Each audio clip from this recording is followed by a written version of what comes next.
ప్రభునామానికి మహిమ కలుగును గాక. హల్లెలూయా. ఈ వీడియో ద్వారా ఈ వాక్యం వినడానికి వచ్చిన అందరికీ కూడా ప్రభు పేట ప్రత్యేకమైన వందనాలు, శుభాలు. దీని బిడ్డలారా, ఈ యొక్క సమయంలో దేవుని యొక్క లేఖనం ధ్యానం చేసుకున్నాము. ప్రభుని యేసుక్రీస్తు వారు ఈ లోకానికి వచ్చి అనేకమైన కార్యములు చేసి ఉన్నారు. ఆయనే దేవుడని నిరూపించుకునేటువంటి కార్యాలు అనేకమైన చేస్తున్నాడు. అయితే దేవుని బిడ్డలారా, ప్రభుని యేసుక్రీస్తు వారు జన్మించిన తర్వాత 30 సంవత్సరాల తర్వాత చివరి 3.5 సంవత్సరాలు అద్భుతమైన పరిచర్య చేశారు. ఆయన పరిచర్యకు వచ్చిన తొలి దినముల్లోనే సముద్రం దగ్గర వేటాడుతున్నటువంటి, చేపలు పడుతున్నటువంటి ఈ యొక్క ఆంద్రియా, పేతురు అనేటువంటి వ్యక్తుల దగ్గరికి వచ్చారు. హల్లెలూయా. వీరి దగ్గరికి వచ్చి మాట్లాడుచున్నాడు వారితో చెప్పిన మాట ఒకసారి మనం జ్ఞాపకం చేసుకుందాం.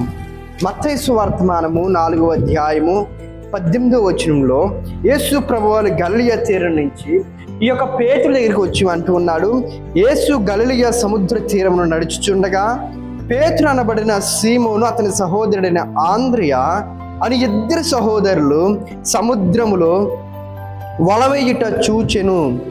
వారు జాలరులు. ఆయన, నా వెంబడి రండి, నేను మిమ్మును మనుష్యులు పెట్టు జాలరులుగా చేతునని వారితో చెప్పిన. హల్లెలూయా. దేవుని బిడ్డలారా, పేతురు ఉన్నాడు. పేతురు చేపలు పడుతూ ఉన్నాడు.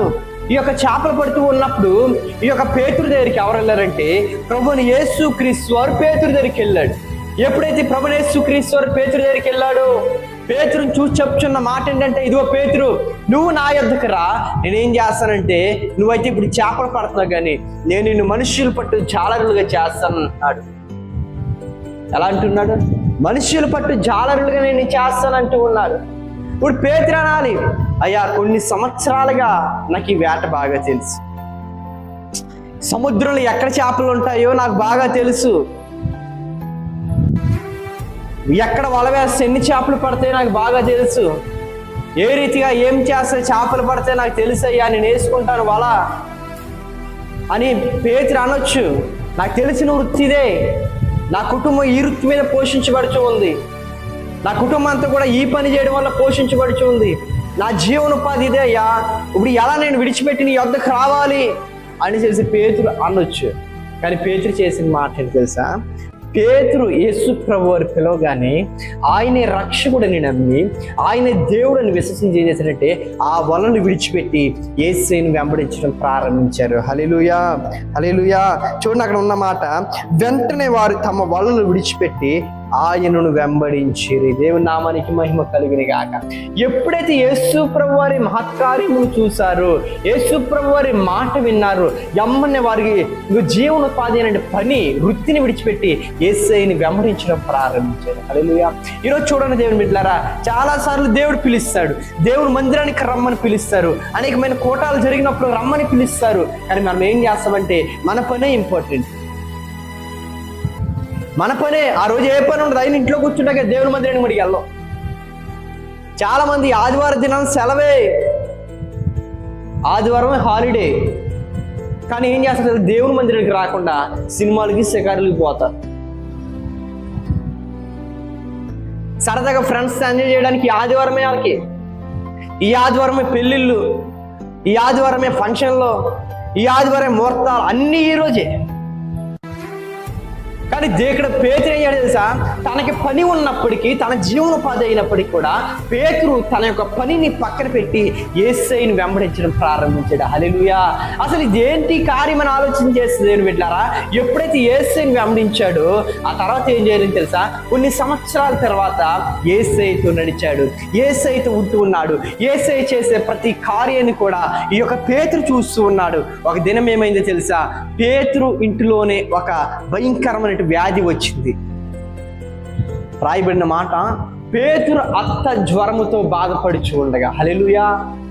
దేవుని బిడ్డలారా, పేతురు అత్త, తన కుటుంబంలో ఒక వ్యక్తి జ్వరముతో బాధపడుతూ ఉంది. ఇప్పుడైతే జ్వరం వస్తే హాస్పిటల్కి వెళ్ళి తగ్గిపోతుంది, కానీ అప్పుడు జ్వరం వస్తే మరణమే. చాలా మంది బైబిల్ జ్వరం రావడం ద్వారా చనిపోయిన వారు అనేక మంది ఉన్నారు, జ్వరం రావడం ద్వారా చనిపోతూ ఉన్నారు. పేతురు అత్తకి జ్వరం వచ్చింది, కానీ పేతురు ఏం చేస్తున్నాడు? యేసుని వెంబడిస్తున్నాడు. యేసయ్య హృదయాన్ని పేతురు ఎరిగాడు. యేసయ్యను వెంబడించేవాడిగా పేతురు ఉన్నాడు. పేతురు కుటుంబంలో ఎప్పుడైతే జ్వరం వచ్చి ఒక వ్యక్తి బాధపడుతూ ఉందో, పేతురు ఇంటిలో ఒక శోధన వచ్చిందో, పేతురు కుటుంబంలోకి బాధ వచ్చిందో, ఎమ్మని కూడా ఇదిగో పేతురు ఆయనతో ఉన్నవాడే కదా, పేతురు రమ్మంటే యేసయ్య వస్తాడు. కానీ పేతురు ఏమాత్రం యేసయ్యకి చెప్పలేదు. కానీ యేసయ్య పేతురు ఇంటిలో బాధ ఉందని, జ్వరం ఉందని, తన అత్త బాధతో బాధపడుతూ ఉందని చేసి తెలుసుకుని ఏం చేశాడంటే యేసయ్య పేతురు ఇంటికి వచ్చాడు. హల్లెలూయా, హల్లెలూయా. దేని వల్ల చెప్తున్న మాట ఏంటంటే, ఎప్పుడైతే యేసయ్య పేతురు ఇంటికి వచ్చాడు, అడుగు పెట్టగానే పేతురు అత్తకి జ్వరం విడిచిపెట్టి వెళ్ళిపోయింది. నేను చెప్తున్న మాట ఏంటంటే, మనం ఎప్పుడైతే యేసు ప్రభువును వెంబడించేవారిగా ఉంటామో, ఆయన మాట వినేవారిగా ఉంటామో, హల్లెలూయా, అప్పుడు ఏం చేయబడుతుందంటే యేసయ్య మన ఇంటికి వస్తుంది. యేసయ్య మీ ఇంటికి రావాలంటే తప్పకుండా మన యేసయ్యని వెంబడించేవాడిగా ఉండాలి. నువ్వు ఎప్పుడైతే యేసయ్యతో నడవడం ప్రారంభిస్తావో, యేసయ్య నిన్ను గమనించడం ప్రారంభిస్తాడు. నీ కుటుంబంలో ఏమి జరుగుతుందో గమనిస్తాడు. ఒకవేళ బాధ వచ్చిందా, ఎమ్మని యేసయ్య వస్తాడు. జ్వరం వచ్చిందా, యేసయ్య వస్తాడు స్వస్థపరచడానికి. ఏదైనా సాతాను శోధన మీ ఇంట్లో ఎదురయ్యిందా, లోకానుసారమైన మంత్రశక్తులు, చీకటి శక్తులు ఎదురైనా ఎమ్మని యేసయ్య అంటారు. నీకు తెలియకముందే యేసయ్య నీ దగ్గరికి, నీ కుటుంబంలోకి వచ్చేస్తాడు. హల్లెలూయా. అందుకే దేవుడు అంటూ ఉన్నాడు, నువ్వు గర్భంలో రూపింపబడక ముందే నేను నిన్ను ఎరిగి ఉన్నాను. హల్లెలూయా. నీ కుటుంబంలో ఏం జరుగుతుందో యేసయ్యకి తెలుసు, నువ్వు చెప్పక్కర్రా. నువ్వు యేసయ్యని వెంబడిస్తే యేసయ్య నిన్ను వెంబడిస్తారు కొన్ని దేవదూతలను పెట్టి. హల్లెలూయా. దేవుని నామానికి మహిమ కలుగును గాక.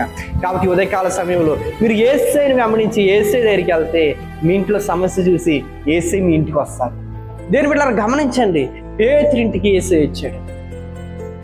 నేను అంటున్న మాట ఏంటంటే, ఒక ఎమ్మెల్యే మన ఊర్లో ఉన్నాడు.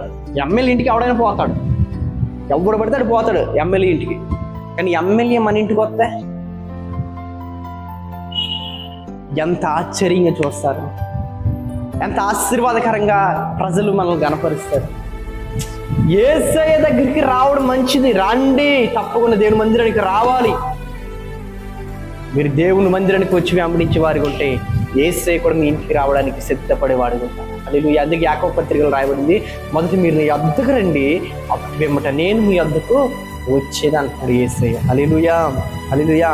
అతి కృప దేవుడు మీ దయచేయనుగా. ఇంకా మనం చూద్దాం, ఇంకా అనేక మంది ఉన్నారు. మార్కు సువార్త 10:46 రాయబడిన మాట, వారు యెరికో పట్టణమునకు వచ్చిరి.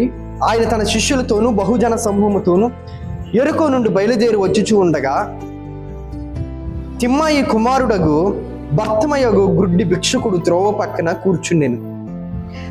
ఈయన నజరేయుడని యేసు అని వాడు విని, దావీదు కుమారుడా యేసు నన్ను కరుణించుమని కేకలు వెయ్య మొదలుపెట్టెను.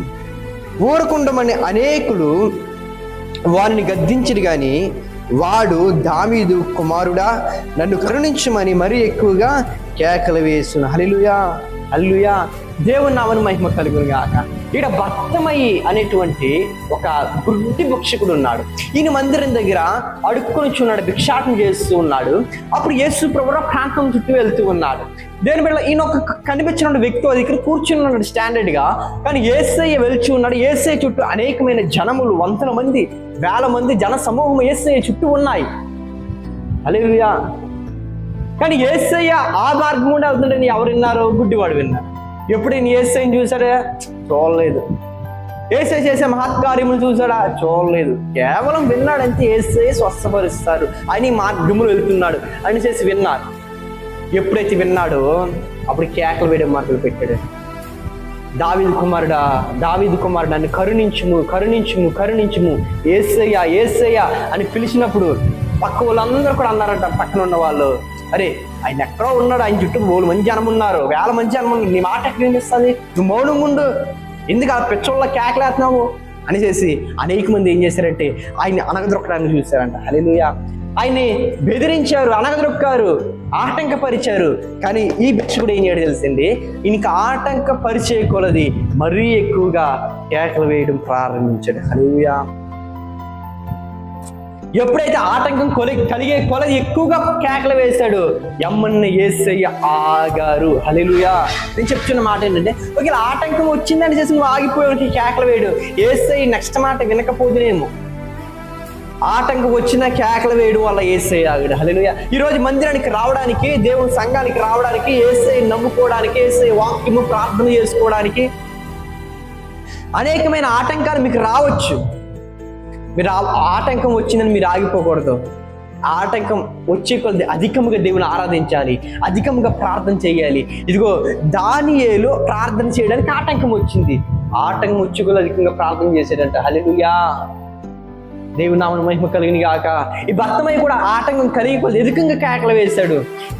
అప్పుడు ఏం చేశాడు? యేసయ్య ఆగి భర్తమై దగ్గరికి వచ్చి ఆయన మీ చేతుల నుంచి ప్రార్థించగా ఆయన స్వస్థపరచబడి చూపు నందుకున్నాడు. హల్లెలూయా. ఎమ్మన్నే భర్తమయ్యి తనతో ఉన్న మూటను పక్కన పాడేశాడు, యేసయ్యని వెంబడించాడు, అనేక మందికి యేసయ్య కోసం చెప్పడం ప్రారంభించాడు. హల్లెలూయా. నేను చెప్తున్న మాట ఏంటంటే, దేవుని బిడ్డలారా, నేను చెప్తున్న మాట ఏంటంటే, ఇంతవరకు యేసయ్యని వెంబడించిన నీవు విడిచిపెట్టావా? యేసయ్యని వెంబడిస్తూ ఉన్నావు, విడిచిపెట్టావా? భర్తమై జీవితంలో కార్యం జరగని యేసయ్యని వెంబడించగానే తన దగ్గర ఉన్న మూట పక్కన పడేసాడు. బట్టలు ఏం మూటది? అడుక్కునుడి దగ్గర ఏముంటాయి? బట్టల మూట. మురికి బట్టలు, మురికి కంపుకుంటాడు బట్టలు. ఒక పాపం అని చెప్పవచ్చు. పాపాన్ని పక్కన పెట్టి యేసయ్యని వెంబడించి మొదలు పెట్టాడు. హల్లెలూయా. యేసయ్య కంటే దేనికి విలువకుండా పేతురే మట్టుకెళ్ళి తన జీవనోపాధిని వాళ్ళని పక్కన పడేసి యేసయ్యని వెంబడించి మొదలు పెట్టాడు. పేతురు జీవితంలో, పేతురు కుటుంబంలో యేసయ్య వచ్చి స్వస్థపరిచారు. ఇక్కడ భర్తమయ్యి కేకలు వేయగానే భర్తమయ్యి కేకలు విన్న యేసయ్య ఆగి అతన్ని స్వస్థపరిచారు. కాబట్టి దీని బిడ్డలారా, అట్టి కృప దేవుడు మీకు దయచేయను గాక. మీకోసం ప్రార్థన చేస్తాను. మీరు కూడా విశ్వాసం కలిగి ఉండండి. యేసయ్య కొరకు విడిచిపెట్టే వారిగా ఉండండి. తప్పకుండా విడిచిపెట్టి యేసయ్యని వెంబడించే వారిగా ఉంటే తప్పకుండా యేసయ్య నీ ఇంటికి వచ్చి నిన్ను స్వస్థపరుస్తారు. అట్టి కృప దేవుడు నిత్యము మీకు దయచేయను గాక. ఆమెను ప్రార్థన చేసుకుందాం. కృపగల దేవా, యేసయ్య నీకు వందనాలు. ఈ ఉదయకాల సమయంలో కొన్ని మాటలు నేను ధ్యానం చేసుకోవడానికి మీరు కృప చూపించారు. మీరు ఆశీర్వదించండి, దీవించండి. నీ కృప చొప్పున అయ్యా ఇప్పటివరకు విన్న ప్రతి ఒక్కరిని దీవించి ఆశీర్వాదంగా మార్చమని వారు విడిచిపెట్టుకుని అయ్యా భర్తమయ్యేలాగా, పేతురులాగా అయ్యా నిన్ను వెంబడించి ఒక ఉన్నతమైన ఆశీర్వాదకరమైన జీవితాన్ని గడిపే కృప దయచేయండి. యేసు నామములో అడుగుతున్నాం తండ్రి. Amen, amen, amen. God bless you all.